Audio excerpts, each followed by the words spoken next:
Hello everyone and welcome to Restorative Health Solutions. If you understand what's making you sick, then you can start to understand how to get better. More information is power.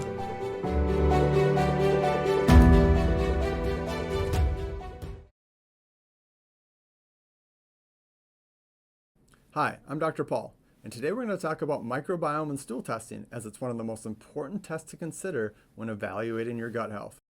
So what is the microbiome? The microbiome is a collection of roughly 100 trillion microbes in the gut. These microbes include bacteria, yeast and fungi, parasites, and viruses. The microbiome consists of roughly 70 to 80% of your immune system. So what are the health benefits of the microbiome? Since the microbiome consists of 70 to 80% of your immune system, it plays a huge role in regulating inflammation, protecting the body from infections, healing, it aids in digestion, and the healthy bacteria also make different nutrients in the gut as well. The beneficial bacteria of the microbiome produce their own nutrients such as vitamins B1, B2, B3, B5, B6, biotin, folate or vitamin B9, B12, vitamin K2, short-chain fatty acids like butyrate, propionate, and acetate, and neurotransmitters like GABA, serotonin, and dopamine.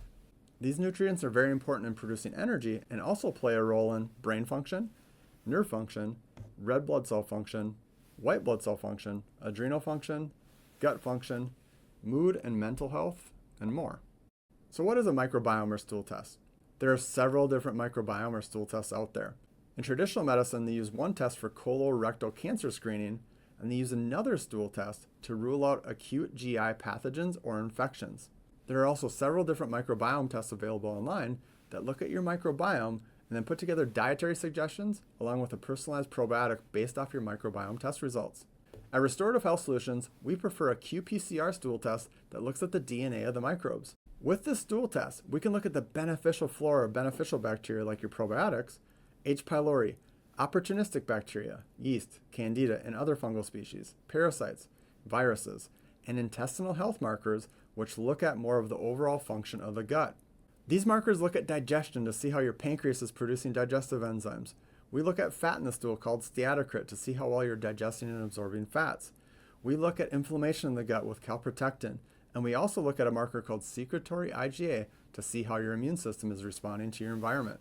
The health of the microbiome can have impact on all systems of the body, including the endocrine system, the nervous system, the gastrointestinal system, the immune system, the cardiovascular system, the pulmonary or respiratory system, the integumentary system or the skin, the musculoskeletal system, and more.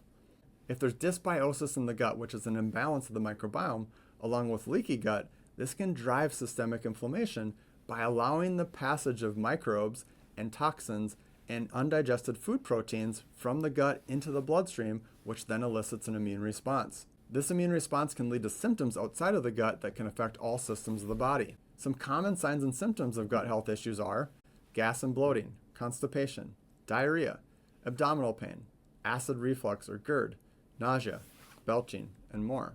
Here are some of the less obvious signs and symptoms that can potentially be caused by gut health issues.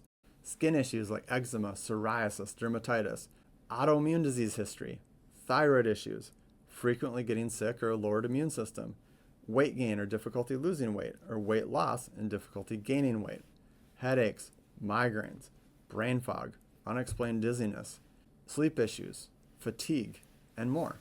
So should you take a microbiome or a stool test? A microbiome or stool test is used in many different scenarios. The biggest reason we use a stool test at Restorative Health Solutions is because we think it's one of the most important tests to consider when really investigating the root cause of chronic gut health issues. A lot of our patients have already done the traditional medical testing, the endoscopy, the colonoscopy, the ultrasound, the CT scan, the MRI, the x-rays, maybe a stool test, and everything comes back normal. Or they still have digestive symptoms. Always consult with a healthcare practitioner if you're having gut health issues. Another reason why someone might do a microbiome or stool test is to learn more about their gut health. There are several stool tests that can really help us get to the root cause of chronic gut health issues. However, a lot of these stool tests need to be ordered by a healthcare practitioner. As always, consult with your healthcare practitioner to figure out what microbiome or stool test is best for you. So how long does it take to get the results of the microbiome or stool test? The average stool test that we order at Restorative Health Solutions takes up to 3 weeks to get the results back. Once the results are in, We meet up, we go over the results, and then we put together an individualized plan based off the test results, the history, and the patient goals. The plan includes dietary and lifestyle modifications and nutritional supplementation. At Restorative Health Solutions, this is just one of the tests that we order when we're looking at gut health. We also look at genetic testing for gluten sensitivity. We look at food allergy profiles, food sensitivities, nutritional deficiencies, organic acid profiles, adrenal or cortisol testing, and more. Other at-home microbiome or stool tests may give you dietary suggestions or maybe recommend some supplements, but it's always best to consult with a healthcare practitioner specialized in functional medicine. In summary, with a high-quality stool test, it can be very helpful when investigating the root cause of your gut symptoms. It can help us put together a plan to promote balance within your microbiome. Well, I hope you learned a little bit today about microbiome or stool testing. Until next time, I'm Dr. Paul.